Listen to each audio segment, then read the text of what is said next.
Cecil. Yeah. What are you doing, dude? Oh, nothing. No big deal. Oh, you saw the new Black Christmas, didn't you?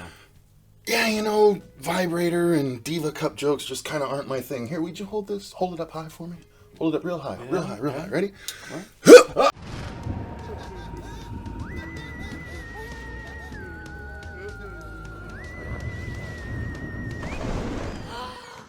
What's up, everyone? Welcome back to the horror show. I'm Cecil Laird with no ligature marks around my neck here. It was just for show, so forgive the kind of dark humor, but this was a rough sit. So I'm Cecil Laird.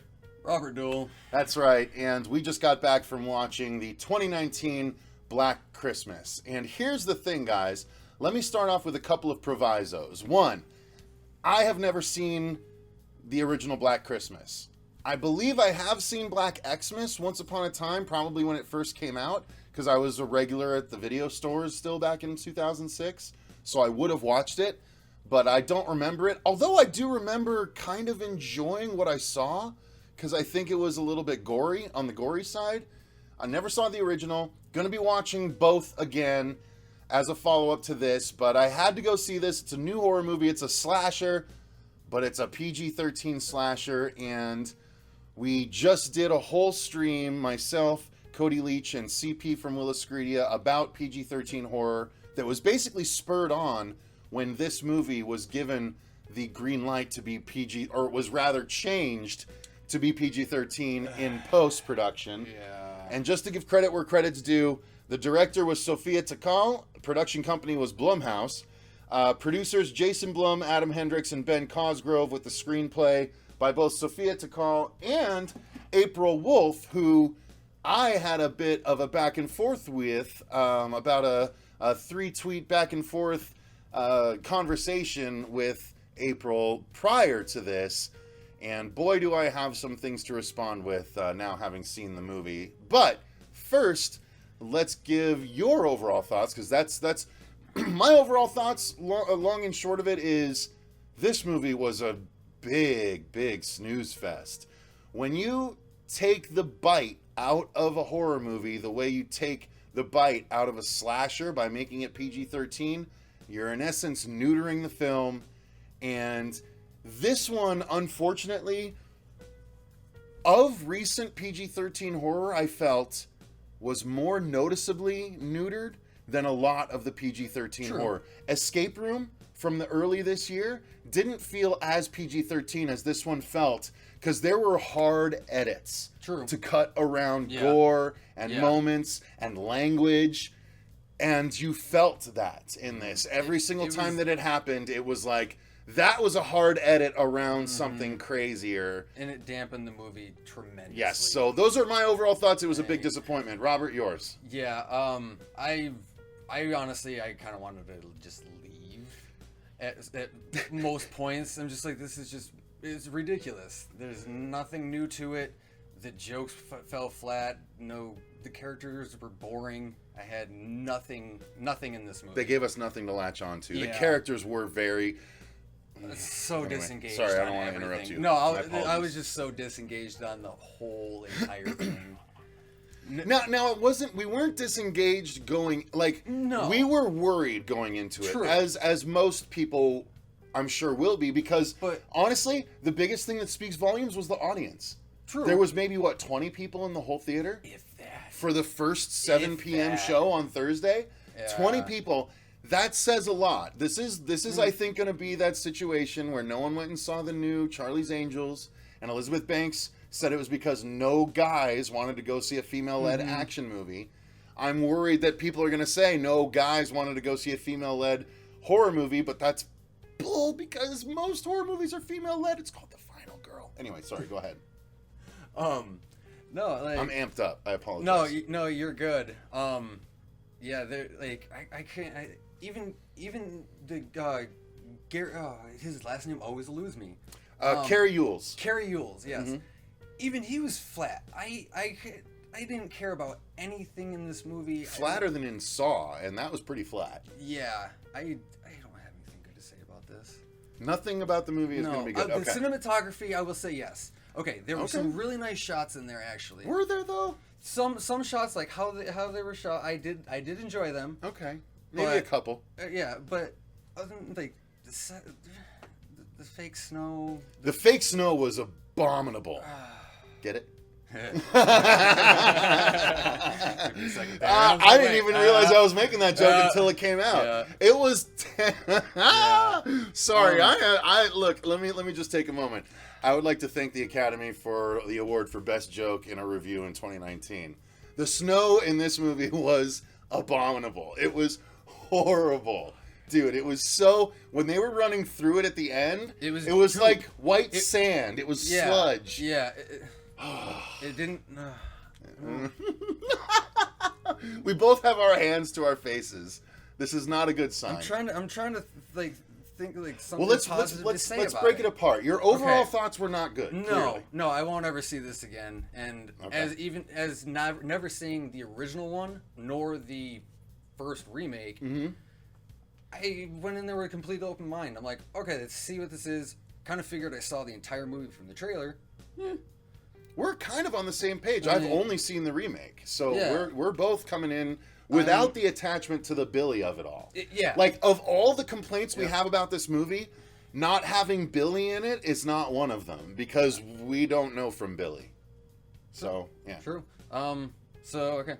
So we let's get into the story of it. So, the story is entirely presented in the trailer, by the way. If you watched the main trailer for this movie, you know what this movie is. They not only showed the bad guy twist in the movie. Well, okay, there is a twist, I guess, that wasn't fully revealed in the trailer.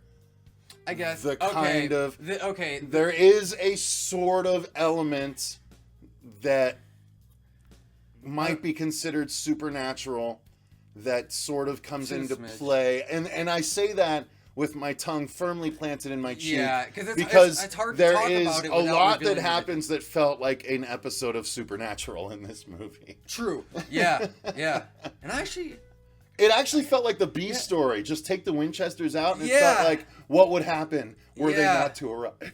Yeah. Excuse me. Sorry. Bless you. I'm allergic to this movie.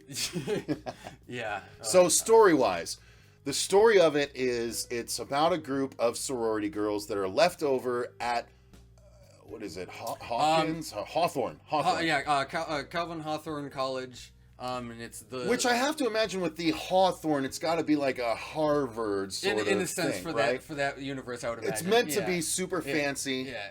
Yeah. And so this sorority it's leftover girls for the holiday. It's something we've seen numerous times in movies before, from Halloween H2O to other sorority, fraternity-driven movies, to any number of other films that aren't horror.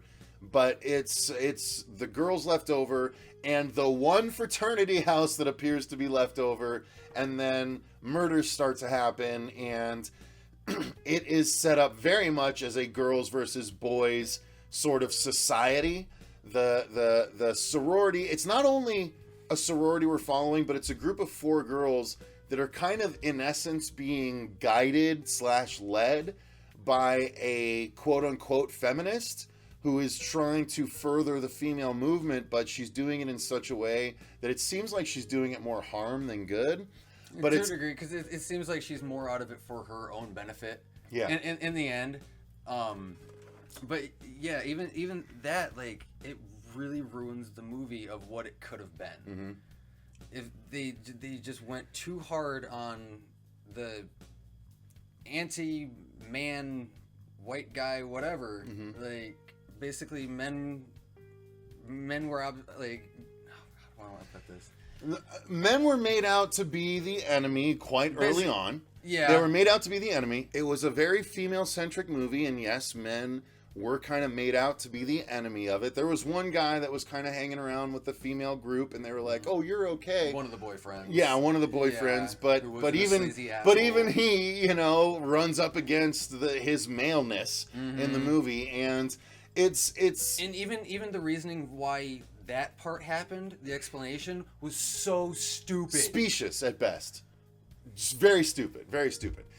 And so Yes, there is a killer on the loose, and he's trying to take out these women that are trying to, prove that women are just as valuable as men. And it's just because they're trying to make it seem like there's this group of men that are just being evil because they just want to keep the female species down, or female species. We're all humans. The female gender down, and so the reasoning, though, ultimately there's a twist which we won't go into and spoil it here, but there's a twist that sort of negates everything. It negates everything. It negates men being bad for just because of, natural reasons. Like, it's so silly. This movie steps, forgive me, but for a female-driven movie, this movie steps on its own dick all the way through the entire film. Like, forgive the crass comparison, but that is the best idiom I can possibly come up with, because even in its women power-esqueness, it fails at times due to the story choices that are made by the characters. They literally negate the female empowerment that they're trying to espouse due to the choices that are made throughout the movie. So, story-wise, this movie is a complete mess. It is. And that's where it lost me immediately within the first, 10 minutes of the film. And it's 20. hard to... Give it 20. Oh, okay. It took 18. about 20. Okay. 18. All right, fair enough. We'll throw fair it, enough. Fair enough. Fair enough. But that's what really I have. What I want to talk about in this movie. Sadly, it's a lot of spoiler stuff that I have the issues with. Which we will be doing a spoiler discussion, and hopefully you can join. We're planning to do a spoiler discussion this Sunday, early on, with Cody and CP, if we can arrange it, like we did the stream last Sunday, or like I did the stream last Sunday, and hopefully Robert can come back, because we want to talk all the spoilers, and it'll give everyone a chance to watch it this weekend to come back and talk spoilers with us. So do your best. Yeah. If you say anything spoilery, I can cut it out. Yeah. So go ahead. Yeah. Do your thing. Story-wise. Story-wise. We'll just talk about how satisfied you were with the story. And you won't spoil anything that way. Like, were you not? Was it run-of-the-mill? Was it stuff you've seen before? Just talk about it without... Give it the looseness. Honestly, with the story, I would say it was nothing I haven't ever seen before. Most definitely. There was more times I was actually yawning during this movie. I had no particular reason to really follow any of the, like I said earlier, no real care for the characters. No one was engaging. I will be forgetting about this movie. That's really the fair and quick, simple gist of it. The set design, I will honestly say, it was kind of nice. There were some really nice shots. Towards the end, it got pretty campy, and you can see where they just stopped kind of caring. And it's just, we'll break it all down, but story-wise, you were obviously story-wise, I was out of it within the so first why act. don't we have you start with the acting then, rather than let me take up all the words about the acting. Go ahead and go first on the acting. How did you feel everything was portrayed that way? With the acting, there were some people, I guess you could say, they were holding it semi together, but a lot of times it felt like it was too forced. Okay. No one felt natural. Everything is like, even when they were trying to be that strong, independent woman, there were times that they were just ditzing themselves up. Mm-hmm. And if you're trying to make a good, strong female-led horror movie, why would you do that to your characters? Why would you write them like that? Mm-hmm.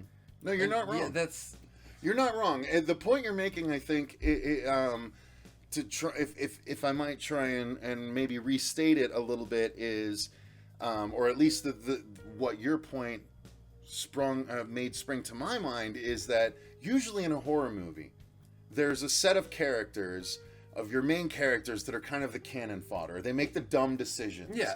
And they get picked off early. And the problem is, when all of your characters are meant to be these strong female characters, but they're making dumb decisions, you're undercutting your own message. Exactly. Yes. Okay.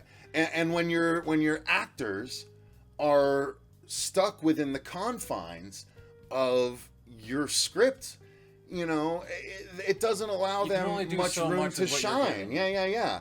And you come off sounding petty and shallow at times, and like you come off just sounding like a really simple mouthpiece. Yeah. As opposed to a character that actually has a cause. Yeah. You know what I mean? And I don't want to talk down on any of the actors necessarily and everything. It's what you were given. It's like what you got. You get what you get, and that's how you work with it. Mm-hmm. But at times, I'm done with it. And you know what? This might be the perfect time to just pause briefly. Well, go ahead. Finish what you're saying. I don't want no. We're good. I was just going to say, this is the perfect time to acknowledge that we are two white men with beards talking about a movie that is supposed to be about female empowerment. Yeah, and it's kind of hard to not sound like a complete we tried to go into this with as open of minds as we possibly could.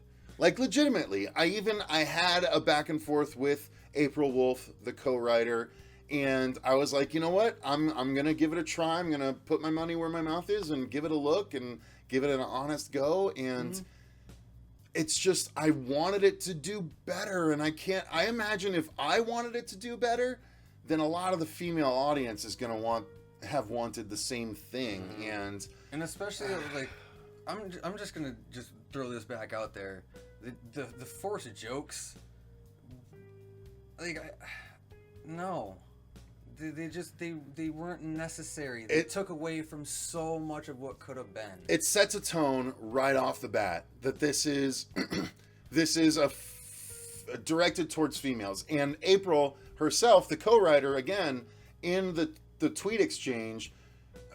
The reason there was a tweet exchange at all is because I responded to a tweet that she put out that said that they wanted this movie to appeal to a young female audience that didn't necessarily go to see horror movies and stuff like that. This is a slasher at its core, though, and slashers don't work well when you neuter them. And unfortunately, even the female empowerment gets lost the whole way, and the acting is so rote and so usual, and like there's your stereotypical sorority girl and different types of them, and they start to get picked off, kind of. Look, guys, 5 of the 8 primary kills that happened before the big climax were off camera entirely, and then the 3 that were on camera were entirely bloodless. Oh, it's terrible. Entirely bloodless. So let's use that to springboard into the effects, okay? Because the acting, look, there's no one that stands out. Carrie Ewell's really dropped the ball. He was so flat, so unenergized, so uninteresting, even compared to Saw, where he was sort of minimalistic. This was even worse. I kind of liked him in Saw. That's what I'm saying. He was minimalistic, but he was still enjoyable in his role. Yeah. And this is one, the only one I've never liked him in. This was rough, dude. He was rough in this. And even the effects, like the effects, yeah. What? What effects? What? Yeah. There was nothing. There was nothing. They had. There was black goop. There was honestly all the effects. 15 minutes. All the effects were set dress and clothing dressing. Yeah. Like all the effects were like post black blood, because there's no blood, and so the attacker. Try not to spoil things. The attacker has black blood or black, stuff, and like so. Chocolate it's the syrup. way it's chocolate syrup. But it's how they get away with no gore in the movie.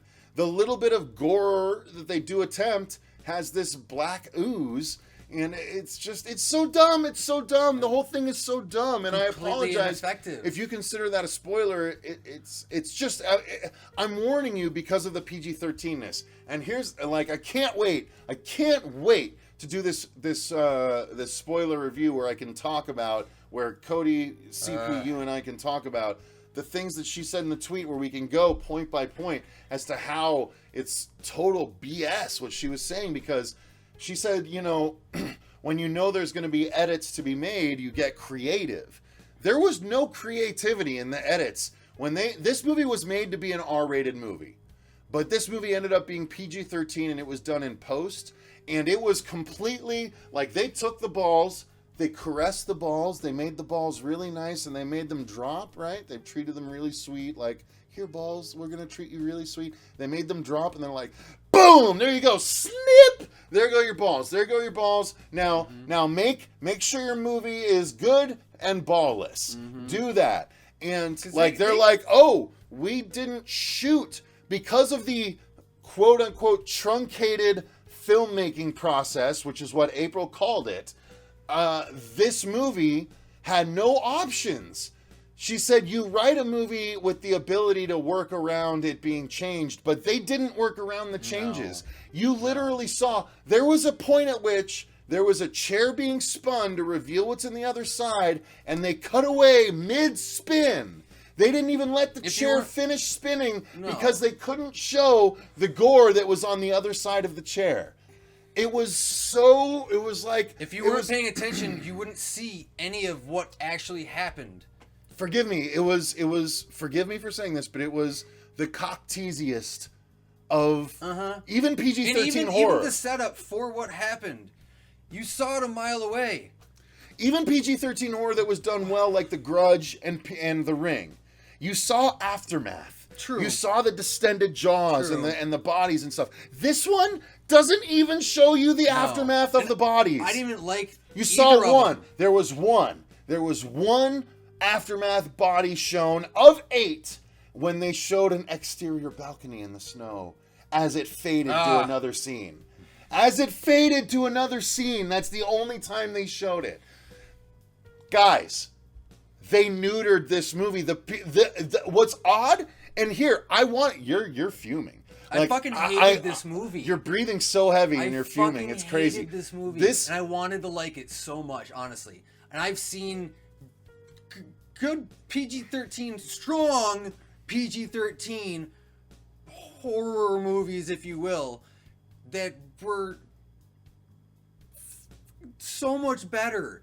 What happened with this movie? This feels like a straight-to-VOD movie that would only have been saved with its gore.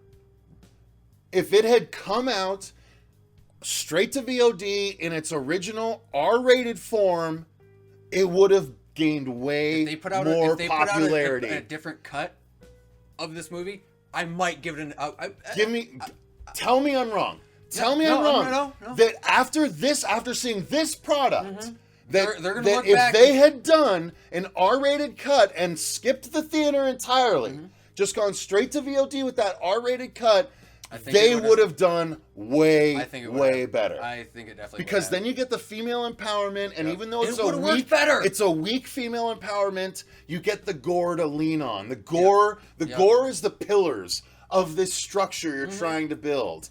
But when you don't have the gore, there are no pillars, and the whole thing collapses on itself for multiple reasons. All of the shitty character work would be excused if there was good gore to offset it, right? True. Yep. And I could actually have more care about any of the characters. I didn't give a rat's about anything that happened to anyone. Nope. Okay, maybe the main girl, like, her story was messed up. Her story was sympathetic, but it was overplayed. It was. Like, especially... And clumsily overplayed, I might add. That too. Clumsily and again, overplayed. I feel like talking about her story is more spoilers. It is. Like, well, okay, so here's the thing. The main character, Imogen Poots, right? Yes. Riley is the main character. Imogen Poots, she plays a character that has... In her recent past, had to deal with a sexual assault on campus. They're all seniors at this college, and this is a 3-year-old incident that she's still kind of haunted by, and that plays into the story. And it's again handled so clumsily that it doesn't have any impact. She's mousy, scared. She's strong. She's fighting. She's mousy, scared. She can't decide. There's no commitment one way or another. The dialogue doesn't back up the actions. Doesn't back up the dialogue. It's just. And again, I want to stress I wanted we to didn't. like this movie. Yeah, we didn't. I we don't really have the did. connection to the original Black Christmas with Billy and all of it. We weren't even talking. We didn't go into this saying this movie sucks because it's a reboot of Black Christmas and it's not Black Exactly. Christmas. We're saying this movie sucks because this movie freaking sucks. And it's such a bummer because it could have been good.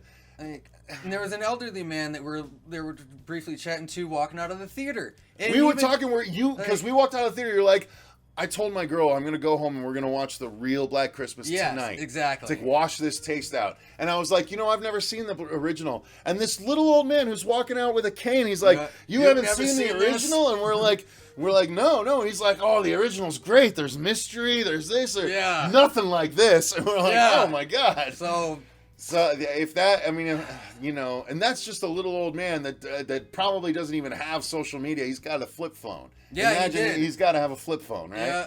Like, come on. Like, so this movie is trying to do something, but this is the prime example of doing it the completely wrong way. Make sure you focus. Don't rush. If you're going to try and make a female empowerment movie, don't rush it. I've seen Finesse Sci-Fi it. Channel movies better than Finesse this. the female empowerment movie. Oh God, they're gonna hate us. Look, We're not being jerks. If I wanted to be a jerk, I'd say, look, if you want a good female empowerment movie, have a man make it. That is a complete joke. I don't want that taken and cut out of context. But it popped in my head and I had to say it because it's pretty funny. Let it fly. All right, guys. Look, this movie is what it is.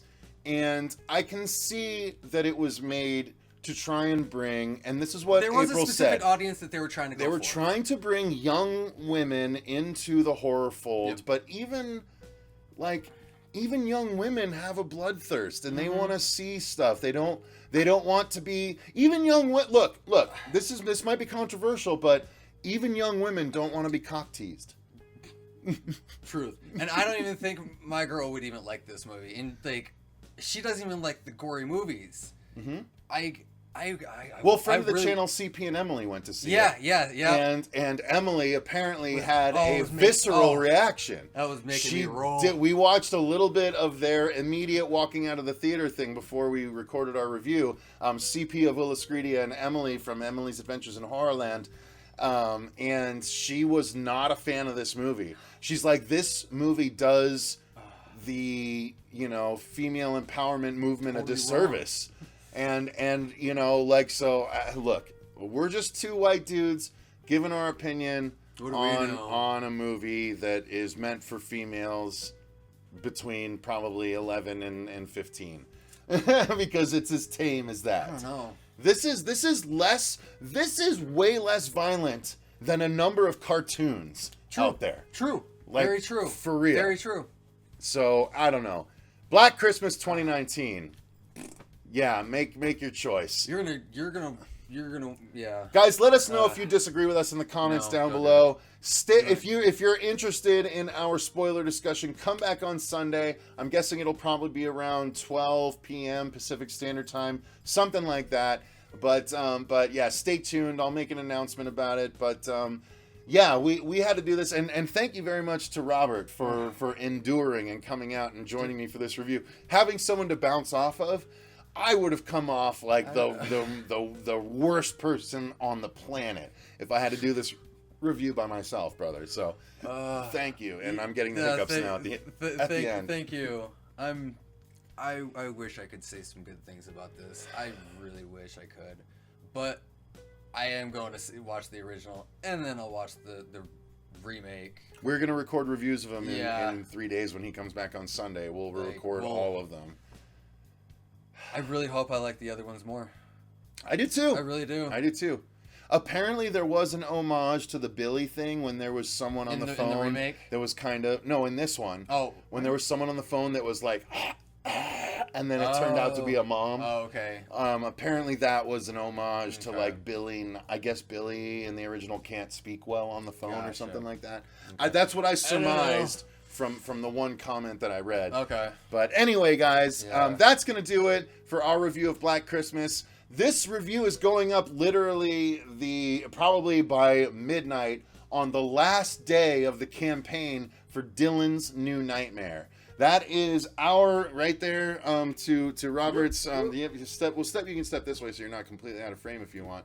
So step this way, you can see the posters for Dylan's New Nightmare, and then we have a very specific glove. So this is our own special glove that we made. Dylan's New Nightmare is a Freddy fan film that is a sequel to Wes Craven's New Nightmare that we are making. It's a short film, and it is starring Miko Hughes reprising his role as Dylan Porter. So that, you have literally one day, if you're watching this review the day it comes out, you have one day to contribute to that campaign. The link is in the description box if you want to help make sure we make a awesome Freddy fan film. Guys, we've raised $30,000 so far at this point, or right around there, like $10, give or take. So if you want to make sure that we get all the bells and whistles and all the really cool Freddy kills we want to do, you're going to want to contribute. So thank you very much for watching. If you enjoyed this movie, more power to you. I really want to talk to. I will look for you in the comments because I really want to talk about this with those people that honestly like this movie, and I want to figure out what about this from other movies that they liked and didn't like from other movies. I'm so curious as well. So fair enough. Yeah, let's get that conversation going in the comments down below, you guys.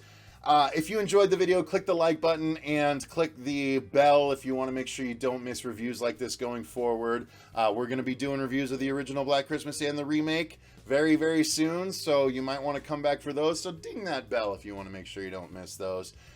If you guys want to become a patron, the link to that is in the description box as well. We're not going to bleed you for all of your time, though, so thank you so much for watching. I have been Cecil Laird. I'm Robert Duell. And until next time, remember, stay scared. But it won't be of this one. No.